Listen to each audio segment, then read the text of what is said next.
चाचा भतीजे की लड़ाई में भाजपा ने बाजी मार ली है।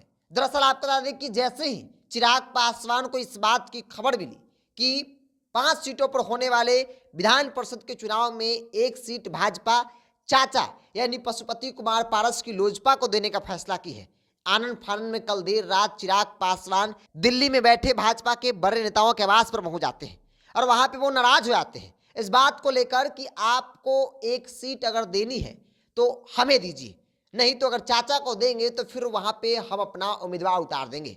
जिसके बाद भाजपा यह तय करती है कि अगर ऐसे ही आपस में दोनों लड़ते रहेंगे तो फिर नुकसान भाजपा को होगा, एक सीट गंवानी भी पड़ेगी। जिसके बाद भाजपा ने आनंद फानंद में तुरंत बड़ा फैसला लिया और कहा कि ना तो चाचा को मिलेगी सीट और ना ही भतीजे को मिलेगी, उस सीट पर अगर चुनाव लड़ेगी तो भाजपा ही चुनाव लड़ेगी।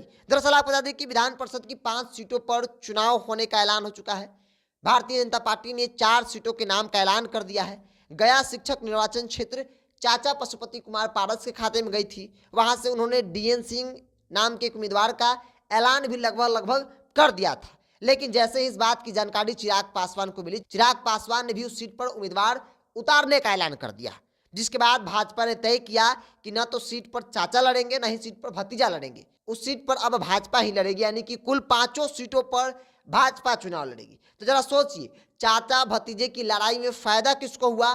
भाजपा को हुआ, क्योंकि चिराग पासवान का मकसद ही है चाचा को एनडीए से आउट करना, चाचा की कद को कम करना, और इसी के तहत वो लगातार काम भी कर रहे हैं। भारतीय जनता पार्टी के लिए बिन बुलाए मेहमान भी बन गए कई जगहों पे, और आज की परिस्थिति में ऐसा कहा जा रहा था कि चिराग पासवान को भाजपा जो है अपने गठबंधन में शामिल कर लेगी। इस चुनाव में तो नहीं दिखा। अब आने वाले लोकसभा चुनाव की क्या तस्वीर होगी वो तो समय बताएगा, लेकिन चाचा भतीजे की लड़ाई में भाजपा को फायदा मिल गया है और गया शिक्षक निर्वाचन क्षेत्र से भाजपा ने उम्मीदवार का ऐलान भी कर दिया है। हालांकि अधिकारिक बयान अब तक नहीं आया है, लेकिन खबर है कि जीवन सिंह को भाजपा जो है वो अपना उम्मीदवार बनाने जा रही है।